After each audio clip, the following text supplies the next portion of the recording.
Thank you for agreeing to do an interview. We are at Trump National Golf Club in Bedminster, New Jersey. Yes.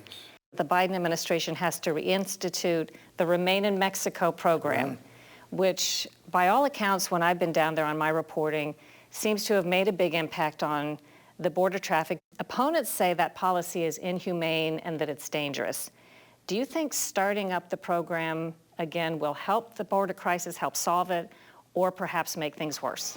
It was a very powerful thing that we did, Remain in Mexico. Number one, as you said, it stopped a lot of people from coming up. And number two, people could not come into our country unless they had essentially legal rights to come in, which is what we want. We want people, but they have to come in legally. It was dramatic. It was incredible how good it was. And by the judge's ruling and by what they did and the, affirmation, and it was indeed an affirmation, I think it's probably the best thing that happened to Texas and to our country, and frankly, maybe to the Biden administration. We had the strongest border in history, and now we have the weakest border in history. So Remain in Mexico is a very big thing. We are seeing record levels of illegal border crossings right now. The Biden administration largely blames you, among other things, for dismantling programs to help illegal immigrants and also cutting the funding to help countries where they're coming from, which the Biden administration is reinstituting a lot of that funding. What do you say about that? So I'll tell you about that. First of all, we created the safest border, the best border for our country, and we have people come in, but they were strongly vetted. Now they're coming in from the Middle East. They're coming in from all over. And we did something on the border that nobody thought was possible.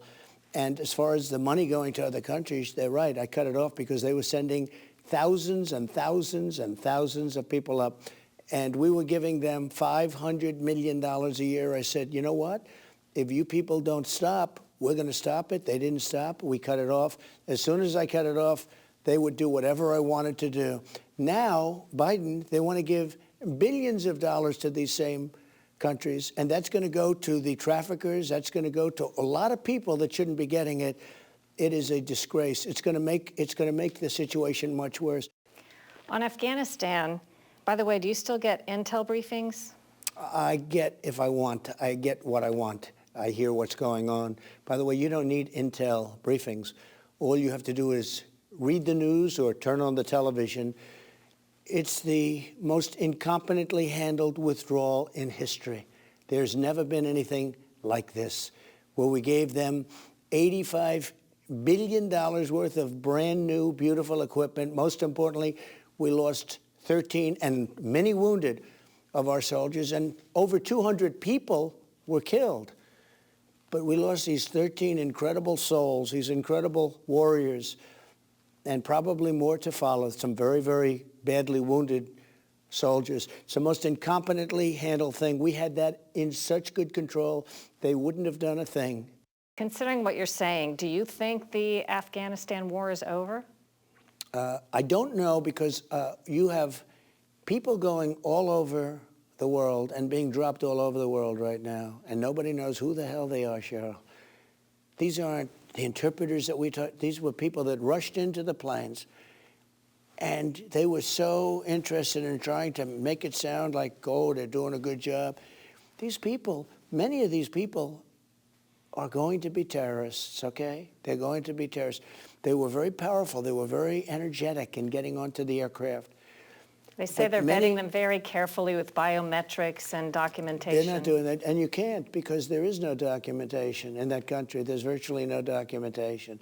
They didn't vet them. They didn't even try to vet them. They're trying to vet them now, but it's a little bit late. They're dropping them all over the world, and most of them will be coming to the United States. And in that group will be many terrorists, many, many terrorists. We've done their job. The hardest thing was getting out of the country, coming in for terrorists. We've brought terrorists into our country, and they're coming very much so. I mean, they're going to be flown in, but they're also coming through our southern border. It's a disgrace. You have a lot of agreement among people on both sides of the aisle that seem to feel as though this withdrawal was done in backwards order. But President Biden has largely blamed you for the chaos in Afghanistan. He says that when he came into office, the Taliban was in its strongest position since 2001, and he said he was stuck with your negotiations and that you didn't have a good plan. I was stronger than anybody. Get out. but get out with honor and dignity. But get out. We have to get out. Should have never been, but get out. And if you look back, I always said that the Afghans, as soon as we announce we're leaving, they'll give up the fight. They were highly paid soldiers. They fought because they made a lot of money. They didn't fight for their country. They fought because they made a lot of money. And it's a disgrace. And as soon as we left, everything I said from years ago turned out to be true.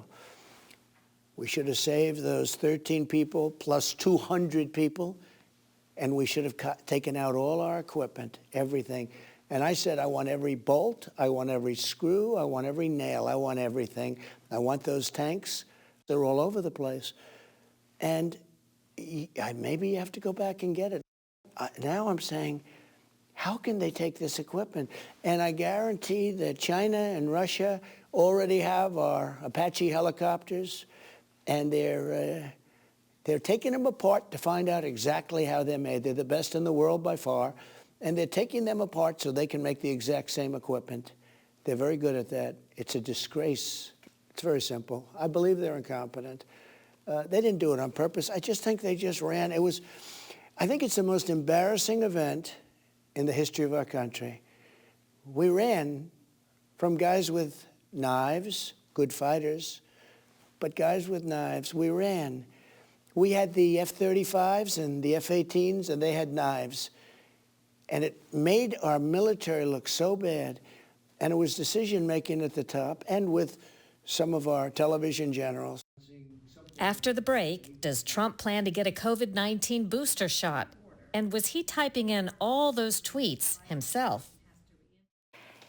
On coronavirus, you've had coronavirus. You've also had the vaccines. Do you anticipate getting the booster if that becomes available and recommended? I don't think so. I mean, I don't think so. I really feel I'm in pretty good shape with respect to that, but let's see what happens. If I feel it's good, if I feel it's necessary, I would get it. I'm very proud of what we did on the vaccines. I did the vaccines in a short period of time, less than 9 months, and people were saying it was going to take 5 years and probably never going to happen. And I pushed the FDA at a level that they have never been pushed. And they probably don't like me much, but I don't care. Bureaucrats, it took them so long to get anything done. I got it done in less than 9 months, and I saved millions and millions of people around the world.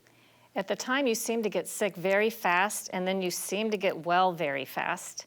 On your worst day, did you have moments where you thought, I might not come out of this?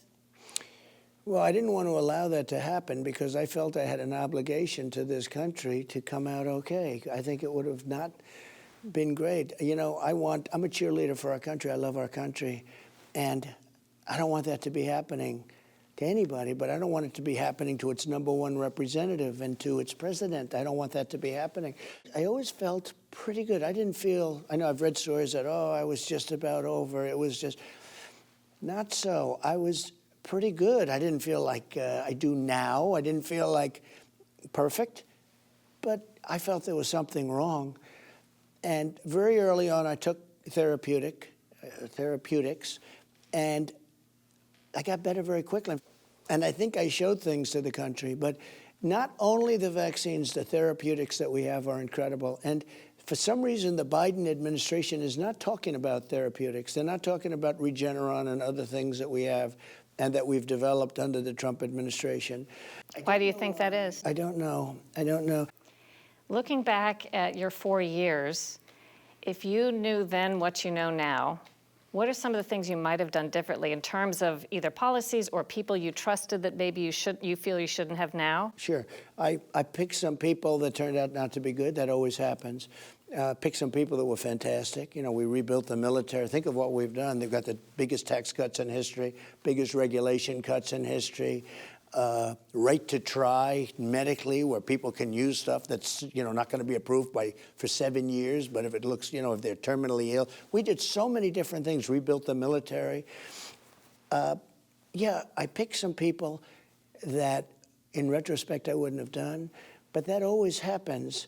That always happens. Before you got elected, I asked you, if you got elected, would someone review your tweets or help you go over them, or would you be doing them yourself? And you said at the time you thought somebody would probably help you with that, maybe review them. How did that work out? Were you, when you were allowed on Twitter, typing these things in yourself? Sometimes, and sometimes I dictate them out to somebody and they'd put them in. But it was my thoughts. And, you know, there's a mixed bag. Some people think, oh, I wish he didn't tweet. And a lot of people think that without doing that, maybe I wouldn't have been elected. I think I would have been. But there are a lot of people who thought it was actually bad for me. Now I have something, I do basically releases. Save America. It's called Save America. And they get picked up in the millions and millions and millions. We've been asking Joe Biden for an interview for over a year, and we'll keep trying.